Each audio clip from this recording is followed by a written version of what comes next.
Broadcasting from Charlotte, North Carolina, on Sports Byline USA, uniting sports fans everywhere.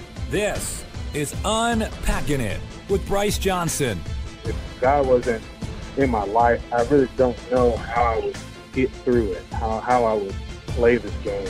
For the next hour, we will unpack sports, faith, and life with intriguing guests from the sports and entertainment world. As people, we get caught up in, I can do it, without allowing God to come and work and actually be the center of it all. Bringing you high energy and thought-provoking sports talk with a purpose. He knows I'm not perfect. I'm not going to be right all the time, but I'm going to continue to love him first and foremost. Now, from his mic to your ears, this is Bryce Johnson.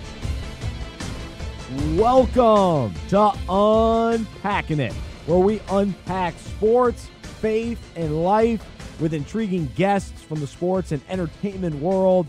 I'm Bryce Johnson. So glad to be with you today. In just a moment, we will be joined by broadcaster Brian Anderson. He's one of my favorite play-by-play guys, and he works for Turner Sports and does the NBA games, March Madness, and he's also the TV voice for the Milwaukee Brewers. And so he does a lot of different sports, and he's always interesting to talk to. And so looking forward to having him back on the show.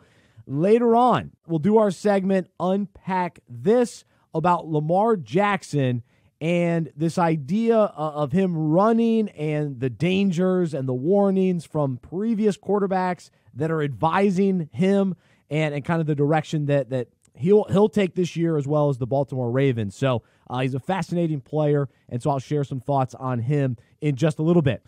Our website is unpackingit.com, and while you're there, be sure to check out our fantasy football book called the Fantasy Football Fellowship Playbook.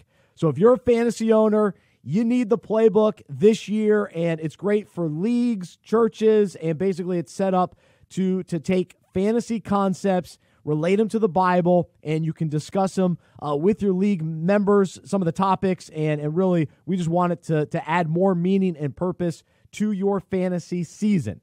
And so, again, you can go to unpackingit.com, find out information about this show, as well as Fantasy Football Fellowship. Brian Anderson is our guest when we return right here on Unpacking It.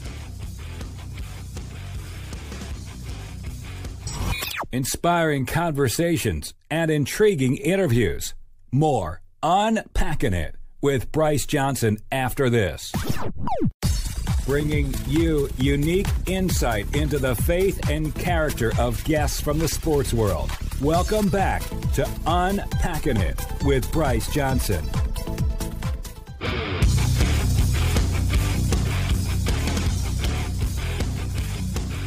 This is Unpacking It. I'm Bryce Johnson. We're unpacking sports, faith, and life. Our website is unpackingit.com. My email, bryce@unpackingit.com.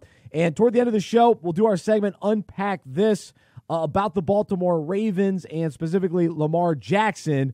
But be sure to subscribe to the Unpack This weekday devotional that we send out through email. And so you can subscribe for free on unpackingit.com. And joining us right now is broadcaster Brian Anderson. He is a play-by-play announcer for Turner Sports, calling games for the NCAA tournament, NBA, MLB, and golf. He is also the TV play-by-play announcer for the Milwaukee Brewers. In college at St. Mary's University, he played catcher on a nationally ranked baseball team. He is also a husband and a father. I'm pleased to be joined by Brian Anderson today on Unpacking It. Brian, thanks so much for coming back on the show. How are you? I'm doing great, Bryce. Always good to be with you, man. Congratulations on all your success. Man, well, I appreciate it. God continues to open up doors for the show, and so we're excited and thankful for sure. Well, let's start in the NBA because as an NBA announcer, I'm just curious what your thoughts have been regarding all the movement in the league this summer. Yeah, it's been stunning, right? I mean, it's directly affected me because we went down and taped a golf event with 8 NBA players matching up against 8 NFL players. And so we went down there and Chris Paul is one of the captains, so the whole show is full of me saying Houston Rockets point guard Chris Paul. Oh. And 2 days after the event, when we finished recording everything, he gets traded. Oh. So we had to go in and recut a lot of the audio. We had to do some surgery on the post-production, a little post-op, cutting out all the areas where I said Houston Rockets and, just called him by either point guard or future Hall of Famer. So, yeah, I think there was it's been interesting. I mean, I'm fascinated by Kawhi going to the Clippers. I think most people felt like he was going to end up in L.A. I think most people felt like he might end up with the Lakers. But the fact that the Clippers are this team on the rise right now, and the Lakers have some issues, I think that made sense to me once it all went down. I felt like Kawhi might stay in Toronto just because of how things went there, and he's beloved there, obviously, won a championship. But I understand you get to free agency and you want to be able to go where you want. These players, for so long in their careers, have no choice, and very few get to the point where they can play, live, work where they want, and Kawhi did that. So good for him, and I don't begrudge any player going back home or going anywhere he chooses to go. So it's been a lot of news, and it's been fun to follow. Absolutely. No, I've loved it. It's been fun as a fan. And then, so for you, this kind of upcoming season, what's kind of your perspective? Because to me, it seems like now there will be a lot more teams playing on national TV, and so you'll be calling probably even more, variety of teams instead of, it's Warriors every week. It's not necessarily going to be that way. Is that kind of how you view it? And do you enjoy that aspect of it where really there's probably 10 teams that are championship contenders? Yeah, I think the league does a pretty good job at dispersing those national games. I mean, they're, Turner Sports, so TNT is who I work for on the NBA side, and they have say, but it's really what the NBA, the teams they want to showcase and when they want to showcase those games. And, they groom the schedule to fit into those, in Turner's case, TNT's case, the Thursday night window, or later in the second half, the Thursday night window. So, I put that on the league a little bit, and I do think they have a lot more options. Obviously, the league wants more parity. There is a great debate whether a dynasty team is better for the league than a lot of parity. So, you could make the argument both ways, I think. But I think this year, certainly there's going to be a lot of teams that are going to be intriguing to watch. I'm always pulling for more Milwaukee Bucks games because I live in Milwaukee. So if I can get the Bucks and the Bulls, playing at the top shelf level, then I don't necessarily have to get on an airplane that much, which is, that's always, it's all about my selfish interest, right, Bryce, at some point. So if sense. I can just drive down to Fiserv Forum and do a bunch of Bucks games, I'm all for that. But no, I think we're all, Kevin Harlan lives in Kansas City. I live in Milwaukee. We're kind of in the middle of the country. Marv lives in New York, and he obviously is going to do the marquee games whenever they come up. So we have a good group that can get anywhere, anytime, and we're always happy to do that. Man, those three are studs for sure. Brian Anderson, our guest right now on Unpacking It, broadcaster for Turner Sports, as well as the voice of the Milwaukee Brewers on TV. And so you mentioned wanting more Bucks games, and I know you're kind of joking about that, but I was going to ask you, how has your kind of sports fandom changed since becoming a broadcaster? Now, of course, you still get excited about calling games and you love sports, but how has it changed? And like, what teams did you grow up rooting for and cheering for, and how has that changed over the years? Well, it totally changes once you get in the business, and the old saying, you see how the sausage is made. It kind of changed your taste for hot dogs, right? So that's the case with broadcasting and doing this as a profession. I grew up a huge sports fan, and I was a big follower of the Houston Oilers and the Astros and the Rangers. I kind of rooted for all Texas teams. I was a big Texas Longhorns fan growing up in Austin, Texas. So I had my teams. I actually really liked the Yankees. The Yankees felt like they were on every Saturday, the game of the week, back in those days with Vin Scully and Joe Garagiola. And I love Don Mattingly, so I became kind of a Texan Yankee fan, which is odd back then. Yeah. But that was the team I was exposed to the most. So, but once I started working in the game, you realize it's a different level. You're here to do a job, and you stop being such a fan like that. Like, I would not just go to a game and take my family and park and tailgate, and I wouldn't do that. I think that's awesome, and I think people should do that, but I go to so many games. A fun afternoon for me or evening for me is to sit on my couch and watch a World Series game or a big college football game or an NFL game. You know what I mean? So I'm away and in stadiums so much, in arenas so much. I'd rather just be at home when I can, just because of what I do for a living. So that really changes things.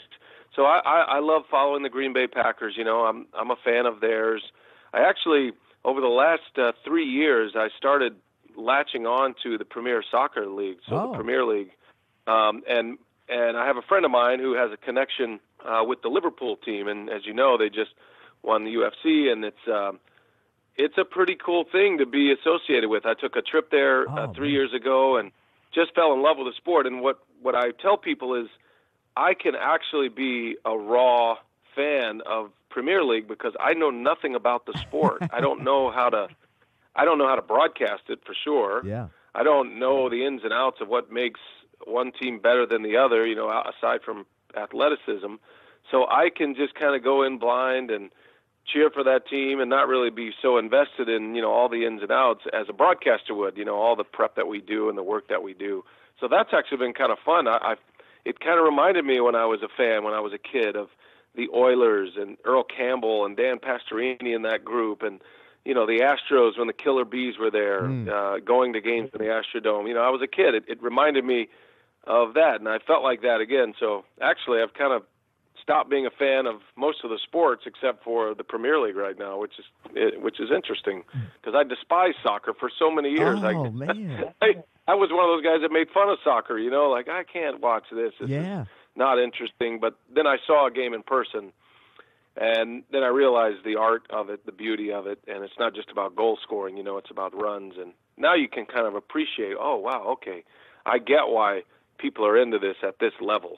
Oh, man, that's interesting. Well, who knows? Maybe you'll be calling soccer someday as well. But it's kind of fun to have a sport that you can be a fan of that you're not necessarily working when watching. So I understand that. That's pretty sweet. So we're going to take a quick break, but we're just getting started with Turner Sports broadcaster Brian Anderson.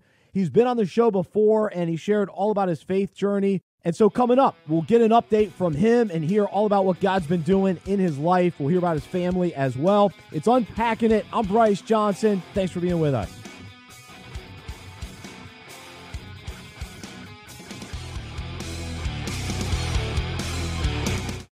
Intriguing guests and inspiring conversations. This is Unpacking It with Bryce Johnson.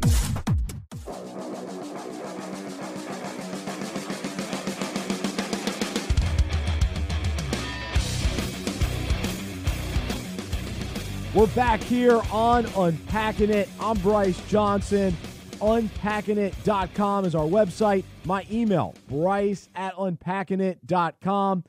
We're in the middle of a conversation with one of the best TV broadcasters in sports. His name is Brian Anderson, and you know him from March Madness, and he's with Turner Sports and covering the NBA throughout the year as well, calling games for them. And also has done golf in the past and really is a versatile broadcaster and is the TV voice for the Milwaukee Brewers. And so let's continue with Brian right now. And you mentioned fans being on the couch watching sports. And so that's where I'm at during March Madness. That's where I'm at during the NBA playoffs and listening to you and watching your games. And we're halfway through 2019, but you've already called some memorable games and big moments. So far for you, what has been most memorable? And I know a couple games come to mind: Virginia, Purdue, and Blazers and Thunder. But where do you come out on that? Yeah, those are the two. I mean, for sure, those are right at the top of the list. Just watching. I mean, all of Purdue's games that I had been working for Big Ten Network. Purdue just had one of those seasons where I don't know, some teams, some years, it just feels like you you have so many highlights with that team and so many moments to call. And Purdue they had a great run, and I was lucky enough to be there for that on a national level for the NCAA tournament. So that's certainly up there. I think watching the Nuggets, kind of seeing them develop throughout the year and having them a couple of times, and then to see them make a run in the playoffs and beat the Spurs, and I called Game 7 of that series, and the dramatic Blazers-Oklahoma City game with Damian Lillard hitting that 37-footer, which I was fortunate enough to call. Yeah, oh yeah. You feel lucky when you're in those moments because you know you're going to call games, but most games don't have memorable finishes like that. Mm-hmm. You feel lucky and you feel a little anxious and nervous when you're doing those. You don't want to ruin those moments either, and that's just the cool part of this job, to kind of step back and say, wow, and for me it's always like the humble approach. I thank the Lord, like, thank you for putting me here, and now please don't let me mess this up. But I've had some mistakes throughout the years, and you never want to make mistakes. We all make mistakes, but it happens, and so that's the other part of it too. It's like, all right, I got to learn from that and be better, do that better, call that sequence better, and that's the way we get better. We don't try not to let it beat us down, but we also don't let those great moments let us get too cocky and get to a position where we think we are above all of it, because just being in the moment, appreciating the opportunity to be in that moment, that's where I'm constantly wrestling to be mentally when I'm calling these games. So when it's over and you look back, it's not like you're saying, well, that's my favorite game I've ever called. It never feels like that, ever. Because it feels like, during the Roy Halladay no-hitter in 2010, you knew it was just like it was something special. And everybody said, well, yeah, that must have been a blast. It was not a blast. It was hard, and there was a lot of anxiety, and you're trying not to mess it up, and this is like a historical moment that could happen. And then it does happen, and then you do a good job with it, and then it's great. Then you can relax. But thinking about it, I still have memories and feelings and anxiety about, I can put myself right in that, the smells, the sights, the position in the booth, and it's uncomfortable, because which is not bad. Yeah. I'm not saying that's a bad thing. I think that's a good place to be, is a little bit on edge. I've talked to like Navy SEALs, I'm not comparing my job to a Navy SEAL, but being stretched like that does bring you to a level of concentration. Now, when your life's on the line, that's different. But I understand that mentality, because when you are stretched and you're trying to do a good job and you're in the middle of it, you do feel stretched, and it's not a comfortable place, and you're trying to make it comfortable. And then when you finish, if your training is worked and you've kept your mind clear, then you feel good about that. If you don't, then you got to learn from that and get better. No, that's really neat to hear about. And I even just think about, how you're feeling and what you're thinking about kind of the moments before the final call, because they always take the camera and they go right to you and your analyst. And all right, what's going to happen on this final play? And you can hear the crowd and the energy. And that's a big time moment. So that's cool to hear a little insight from Brian Anderson with us right now on Unpacking It. And Brian, you talk about some of these big calls that you've had, and your notoriety continues to grow in the broadcasting business, and it's been fun to kind of watch your career really take off. But you mentioned the word humble and humility. What is your perspective on success and fame and kind of the way that you've seen your career grow? How do you handle that? How do you handle some of the changes that have taken place over the years? Well, it's not. I think the easy cliche and what you hear a lot is you gotta remain grounded, and that's true. But I think you have to work at it also. And I'm not perfect. I fall victim to that a lot. I think social media feeds into that a lot, good and bad. We all love to hear the praise and read the praise if we do a great job, and the negative stuff that comes out, it wounds us. It's hard to stay above it. And if anybody ever tells you that, oh, I don't listen to that, I don't care what people think, first of all, that's a lie. Everybody cares what people think, and we're made to care. Like we care. We want.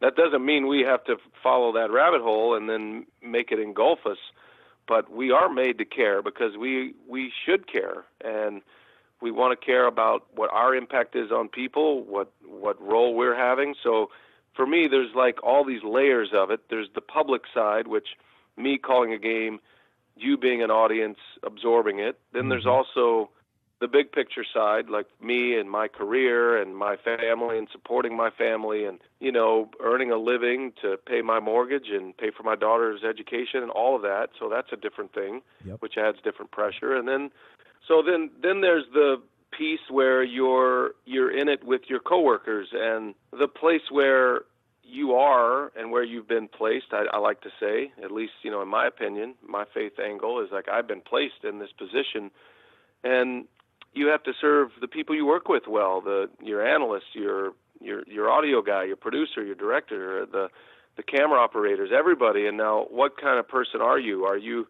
working hard, taking the time to know their stories, appreciate their craft, their art, know their background? You can't do that with everybody, but, you know, there are moments when you can sit and add 10 more layers of prep, or you can talk to a guy that has been with you for an entire playoff run who may be on the other side of the camera and find out what his life's been about and what his challenges are and what his successes are. And so for me, there's that balance. And as long as I'm staying in that now moment, I shouldn't have time to think about my place in this industry, any kind of notoriety, what they're going to say about me when I'm gone. It's hard not to think that way. I'm not saying I'm perfect. It's hard not to think that way, but the second that thought comes in, doesn't mean we have to give that thought life. And that goes for a lot of things, but especially when it's, you know, when it's something that is concerning you, or maybe the selfish instincts that we all have. I mean, we all go there. We all want the publicity and the positive publicity and people to like us. But if you stay kind of focused in the now on serving everybody else, then you really don't have time to do that. And honestly, you shouldn't have time to think big picture that way, because there's always somebody, something to serve in a better way. And that's kind of the way I've gone about it. And that really changed for me when I found Christ, when I was in the late 90s, when I was a young guy, and my thinking was the opposite. You know, it's all about me, and I've got to be the one that makes all this happen. And you know, the performance I'm giving or the job I'm doing is totally on me at all times, and everybody else can just take a side seat or a back seat until I'm finished. And that changed on a dime. And then not until that changed for me mentally and my approach did anything happen in my career. So I know I'm at my best, even though it's a risky place to go, to say to yourself, I could spend the next 10 minutes studying more, or I could walk across the court and shake hands with somebody that works with us that I don't know yet, and let them know how much I appreciate what they're doing, and find out a little bit why they're here and what got them to this level. So that's important to me, and I want to know people, and I want to know why people are where we are. We're all working together as a crew usually, or anybody who's there. So that's really important to me, and that's kind of what I try to explain to young broadcasters. And it's really hard, though, because I certainly wasn't going to hear that when I was young and starting out. It's all about the selfish approach and how I'm going to make this happen. But that's really the wisdom from the Lord, really, that I've been able to put in play. And things have happened in my career that I don't have an explanation for. I don't feel like I deserve any of this, you know? So I just keep doing what I do and trying to serve as many people as I can. And wherever that lands, I need to be okay with it. Sometimes I try to force it my way, still do, even at 48 years old.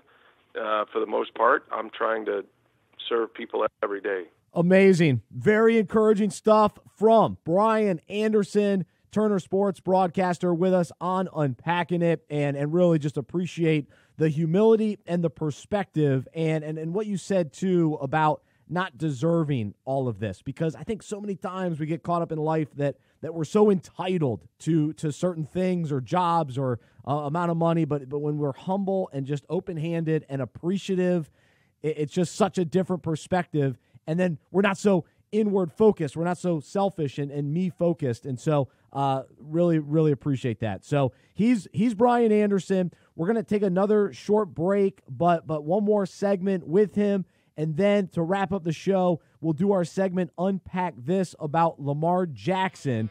Great to be with you today. Thanks so much for joining us. It's Unpacking It. We'll be back.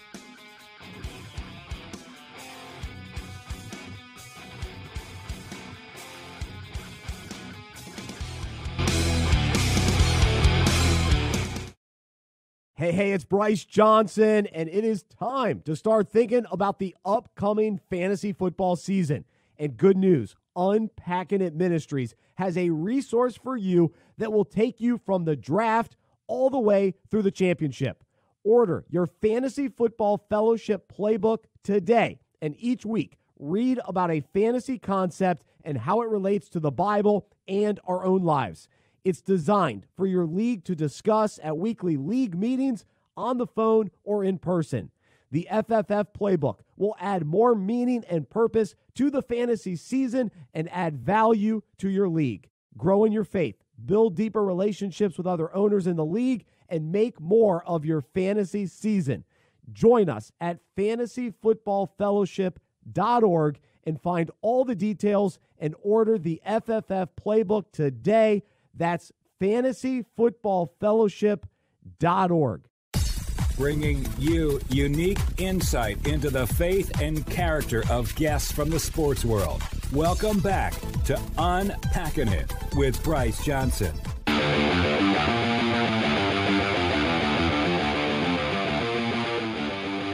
This is Unpacking It. I'm Bryce Johnson, unpackingit.com. Brian Anderson, our guest right now on Unpacking It, broadcaster for Turner Sports. You see him on NBA coverage, NCAA tournament, Major League Baseball, and love having him with us here on Unpacking It. And so along those same lines that you were kind of talking about and taking maybe a little step further in regards to your willingness to be outspoken about your faith, what is your approach to that, and what are even some of the challenges of that as you interact with people and as you represent yourself to people, and you know you're well known as a broadcaster and all that sort of thing, but what is your strategy, I guess, in being obedient to the Lord, but also understanding your role as a broadcaster and interacting with a lot of people? Well, I don't think you can take a wide angle on that and say, this is my philosophy, this is how I'll do it. I think it has to be case by case, and talking to you, or if I'm being asked, or if I'm in the public at an appearance. If I'm at an appearance for the Brewers, or making an appearance at a golf event for Turner, representing Turner Sports, that's not a pulpit for me to give my opinions. I'm being paid to be there, and I have a job to do, and I'm representing the organization, and I try to do it to my best ability. But if I get it offered to speak at a church, or wherever, I don't know where it may be, but you have to take each case and say, okay, if I get asked, I'm always willing to talk about it, always, in my faith and my walk, and especially now in the political climate we're in, because a movement that is not Christian, and they are aligning themselves with Christianity that's not proper, in my opinion. And so you have to be very careful what you're going to represent when you say that you're a Christian. And I want people to know that I believe in Jesus, and I believe in a God, and a just God too. But I don't necessarily believe in all the things that you hear from pastors even, and from those claiming the name of Jesus and claiming Christianity for political gain.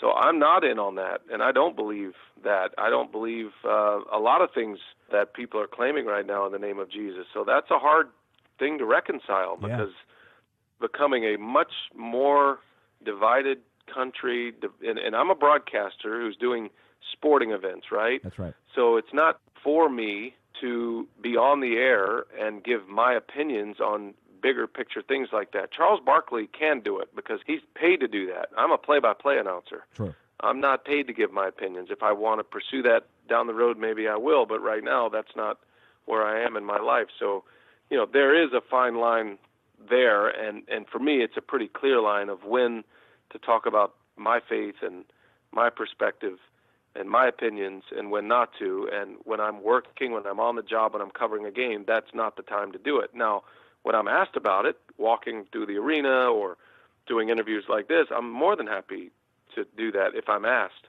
But if I'm not asked, then I'm not just going to unsolicited offer my opinions. It makes sense. It's a good approach. Brian Anderson, our guest right now on Unpacking It. And you've talked a little bit about this, but the last time you joined us on the show, you talked about how you want to be an encourager. So even not necessarily, you got to be outspoken every minute, but the fact that you can love people well and be an encourager to people day in, day out, what does that look like practically? And how can you be, how can you encourage our listeners today to kind of implement a similar strategy as far as being an encourager to others? Well, I do think, you hear a lot, well, that's, your spiritual gifts are X, Y, Z, and, and I've been told before that, your spiritual gift is as an encourager. And I don't know if I'm in on that. I don't know if I buy that, that the Lord is creating us. I do think, obviously, that we have our gifts and things we are good at and our passions and the things we want to pursue. I think that is laced by the Lord. I believe that. But I do think, for me, I feel better when, first of all, I see people in their best way. So when I see somebody who has a little spark of an ability to do a certain thing, whether it be play the drums or speak in front of a microphone or a dancer or whatever, there's so many people that are telling all of those people that you can't, and I've been there and I've been told I can't, that there aren't enough saying you can. And wow, I saw this. So if it's authentic and it's true and I see something, and I'm going to say it. So I'm going to tell somebody. Like, I just had a conversation the other day with this woman who is a broadcaster, and she's at a crossroads in her career, and I see excellence in her, but she's not there yet, so I can be honest about that. But she's not hearing that part. She's only hearing about the mistakes and the issues and the problems that she may be running into, the challenges. She's not hearing like, wow, but in the middle of all that, there's excellence. And so if I see that and I have access to that person, I point to express that, because I don't think enough people do that. And I don't think that's just because I've been gifted the ability to be an encourager. I just think because I wasn't always like that. Yeah. I didn't used to do that when I was growing up. I didn't do that. But as I've matured and as I've aged and as I've looked at the world, and because I went through a period as a young broadcaster where all you hear is negativity. All you hear is, well, you're not good enough. You don't have a deep enough voice. All these things that, are just coming at you is like whenever somebody would say a positive word, it was just like salve for the wound, and I latched onto that. So maybe that's why I feel so strongly about that, because when I don't make it up either. So the other part is there can be people that are kind of full of it, and they just spray all this positive nonsense on people, but it's not authentic. Sure. And I think people can sniff that out, and that's not what I do. I mean, if I don't have great things to say, or I don't believe you can be a Major League Baseball announcer, I'm not going to say you can, in my opinion. I'm going to say, no, here's why you can't, here's how you can. That's kind of my take on encouraging people, and especially on Twitter and social media, there's just not enough of it. I mean, the history of the world has always been, the old saying, squeaky wheels gets the grease. It's always been a critical nature. Criticism is easy to publish and easy to spew. It makes us feel better in a dark way. And so I've tried to avoid that. Man, no, it's such an encouragement to hear that and just to really just be aware of it, to be intentional about encouraging others, people we work with, people we interact with throughout the day, and just being thankful in many ways, but then encouraging them and seeing something good in them and letting them know, not just thinking it to ourselves, but actually verbally telling them, hey, you did a great job with this, or you're great at this, and man, it can make a difference in someone's life, and really the trajectory of their life can change in many ways just from an encouraging word. It's that powerful. So good stuff from Brian Anderson here on Unpacking It. He's a broadcaster for Turner Sports and covers basketball and baseball and golf and does a little bit of everything and does a great job with it. I always love to hear from our guests what God has been maybe doing in your life recently. What's he been teaching you? What's something that maybe you've been studying most recently? What's been on your heart, Brian? Well, I think, really for the first time in my career at this level, I dealt with a lot of hardship coming up. made it to a certain level, and then kind of had a smoother ride for a while. And then there's been a few bumps on the way. So I think, I don't know if it's all by design. I have no idea. I don't know if I could back that up with Scripture. But I do know it's an area that, I need to improve upon, is how I deal with any kind of scenario that's not working to my advantage in my career. How much stake am I putting in my career? I'm getting older now. I'm almost 50, so I've got 2 years until my 50th birthday. What does my career look like? I've been thinking about this a lot as Bob Euchers talked about the end of his career, and we saw Vin Scully retire, and Marv Albert is, potentially leaving at some point over the next handful of years. And so my generation is kind of being asked to replace all these legends. That's a hard place to be. And so on one hand, you're like, yeah, why not me? And then on the other hand, I'm kind of thinking, well, why me? And so, I'm in that position right now. So that's really what I've been diving into with Scripture and with my faith walk is how should I think about the next steps, trying to replace that worry and anxiety with thankfulness. So it kind of goes back to what I was saying earlier about just staying in the now and trying to serve people where you are right now. And we're empty nesters now, my wife and I. So these are all things that, you start thinking about the world in a totally different way when your kid goes to college. Wow. So I'm trying to not go so far that way and trying to stay more in like today. What's today have to offer? What's this week have to offer? What can I be, and how can I be a better husband, father, broadcaster, coworker, all of that. Oh man, that's awesome. And I want to ask you too, and we'll maybe end it on this note. You mentioned your daughter going off to college. Now I'm on the other side of things. My wife is due with our first child, and it's a daughter, and her name is actually Maddie. And so I understand your daughter, she goes by Madeline? She's a Maddie. Madeline's her name. She goes by Maddie. And you're like you totally are in the next phase, which is when you start thinking about your life in phases, it's so weird because we never think about that like when we're kids, right? And so now you are, and you're going to have those anxieties. I'd say especially for you right now, just the thoughts of a potential high school graduation one day, college, marriage. They're so far off, and yet they create so much anxiety in a dad's life, and that'll never stop. So it's a great ride. Enjoy the ride, and congratulations on that. And it's a completely, you'll be able to understand why you get so much advice right now, because those of us who have lived through it, we wish we'd have probably done it better or different, and so that's our only way we can cope is we just start bombarding new parents with advice, which I am always trying to be aware of and say, I need to stop talking to these people about how raising a child. No. Because you're going to have to just go through it, man. It's your walk and your perspective. I do believe in mentoring. I do believe we don't tap into the older generation enough. For me, tapping into somebody who is, my parents' age and above, and for you, somebody my age, we don't do that enough. That was a sacred thing back in Hebrew days. And I mean, the Old Testament's full of that mentoring and passing down. And I don't think we do that enough. I think we get stuck in our own holes and our own world, and we kind of just lose sight of the path that others have walked in front of us because they're learning by example, and we're ignoring the path that those ahead of us walked in older generations.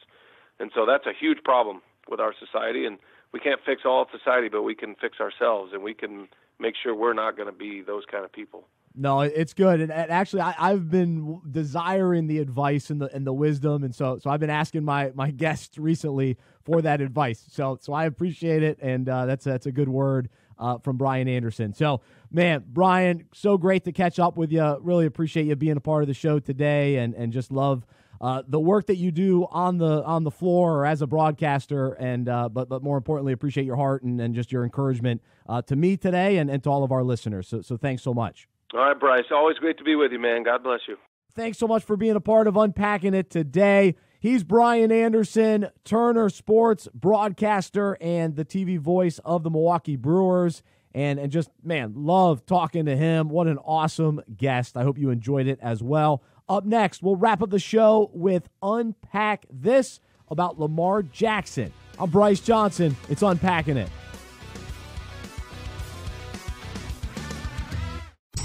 Inspiring conversations and intriguing interviews. More Unpacking It with Bryce Johnson after this. This is Unpacking It. I'm Bryce Johnson. It's time for our final segment of the day. We call it Unpack This, where I take a current sports story and relate it to the Bible and our own lives.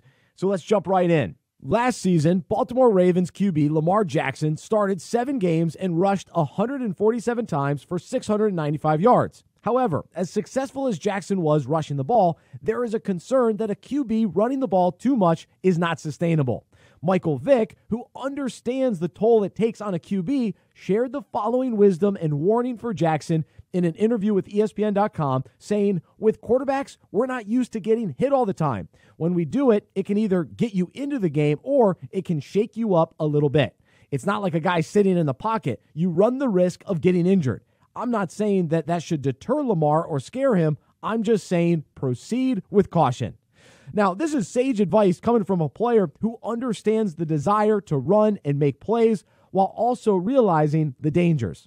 Vic is leveraging his experience, and hopefully Jackson hears the message to proceed with caution. Likewise, we've all been given plenty of warnings throughout our lives, and some we take to heart and others we blow off. Unfortunately, it's easy to respond with, that won't happen to me, or I've got it under control, it won't be a problem. The truth is, though, warnings and advice are given to protect us. It's up to us to be wise and humble enough to listen and proceed with caution. The Bible is filled with warnings and wisdom so that we can live a fulfilling life found in Jesus.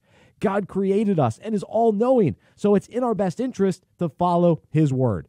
The Bible says, pride ends in destruction, humility ends in honor, and says there is a way that seems right to a man, but its end is the way to death. Today, let's learn from those who have gone before us, and let's listen to the Lord's leading each day, instead of thinking we've got it all figured out on our own. So I hope you're willing to unpack that for yourselves, and really appreciate you joining me today, and hope you'll stay connected with us throughout the week on social media and on unpackingit.com. If you have any thoughts about today's show, you can email me, bryce@unpackingit.com. Until next time, I'm Bryce Johnson. I'm a sports fan who follows Jesus. I believe in the good news that He died on the cross for my sins, He was resurrected, and through faith, I have been saved by His grace. I hope that is true for you as well, and I hope you'll join me as we live life as sports fans who follow Jesus together. Have a wonderful week. This has been Unpacking It with Bryce Johnson on Sports Byline USA and SiriusXM, Channel 211